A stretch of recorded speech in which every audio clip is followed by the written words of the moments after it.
Ladies and gentlemen, welcome to the Rajas Kakasungura YouTube channel. Before I move to politics, allow me to give an update of the two cases we were handling, the two charity cases we are handling. The first case I want to give an update is the case of the lady I asked you to msaidie afanye graduation kutoka Kisii University. We collected very little cash, I understand, because of the economic crisis. But then we got a sponsor who wants to sponsor her on the 15th of November. So we are still negotiating with the university if they will allow his name to go to the Senate as we wait for clearance. So that process is underway and that case is being sorted. Case number 2. Kuna mayatima ambao tulikuwa tunajengia nyumba eneo la Nyangusu. Hiyo nyumba tulijenga, imeisha, tukaweka milango, tukaweka dirisha na ikabomwa na kila kitu. Nashukuru wale ambao mleka mkono kwa hao mayatima. The orphans are requesting us, hawatalala chini, they have nothing, hawana kitanda. Their parents died 12 years ago. So wana request kama kwa moyo wa upendo, we can give them 2 beds and 2 mattresses. That amounts to 18,000. Yes, that amounts to 18,000 Kenyan shillings. So kama Mungu atakuguza, kitanda moja ni 4,500, vitanda viwili, that is 9,000. Mattress moja ni 45. So that's also 9,000. So ukiweka zote pamoja 18,000 Kenyan shillings. Au mayatima wanasema tafadhali tusaidie kitanda. If you can buy 1, if you can buy 2, we will highly appreciate, na Mungu atakubariki. Nyumba tumejengea imeisha, imebomwa, tumeweka milango, kila kitu iko sawa. Sasa hawatalala kwa sababu hakuna mahali wanalala. Hata ile nyumba ya kitambo, they used to sleep on the floor. So I'm asking the fans, if God can touch you in a very special way, you provide 1 bed, you provide 1 mattress, and God will bless you. Back to politics. The Deputy Chief Justice Philomena is giving guidelines on how regarding Gachagua's case is going to be handled. Can we listen to the DCJ Philomena? And the impeachment process that is ongoing regarding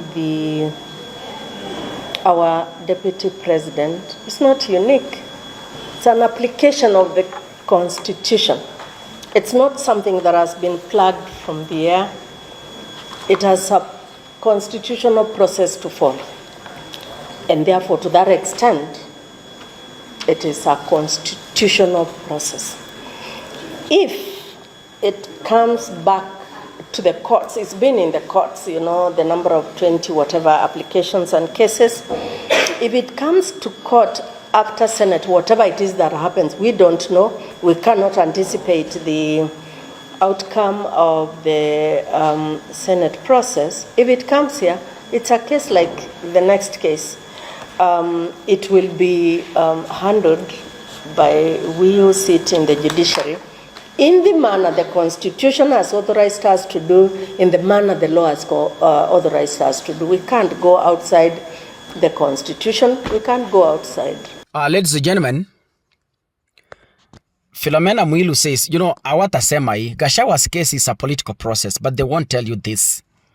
They're only beating around the Constitution to convince you as a Kenyan. So Philomena is saying Gachagua's impeachment is not special from other impeachments that have occurred. They're the same thing. Because to impeach the governor, you follow the procedure of impeaching the president. When you impeach the deputy president, you follow the procedure of impeaching the president. So Mwilu is saying Gachagua's case is not any new to the existing impeachment that have occurred before. But she says, if by any chance Gachagua decides to move to court from the Senate, the DCJ says they will follow the Constitution. Now let me give you an overview on where this case is headed. The National Assembly is applying a constitutional process to impeach the deputy president. Hata kama kuna siasa, but ignore that. But let's come to now ile Wakenya wanataka kuambiwa. The National Assembly is using a constitutional process to impeach the governor, and they have succeeded to impeach him. The impeachment has moved to the Senate constitutionally because the law says the constitution says after the National Assembly, it moved to the Senate, and the Senate has the final remarks. The issue is being discussed at the Senate.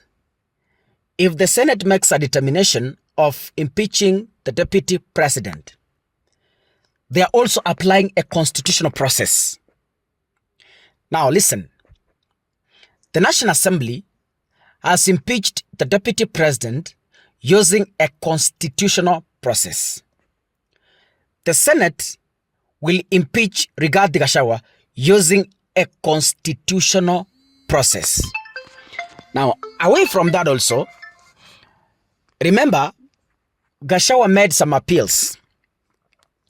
The first petition was even before the National Assembly began their sittings, where Cleophas Malala went to the courts and he was seeking orders, conservatory orders, to block the National Assembly from proceeding with Gachagua's impeachment. It was thrown out.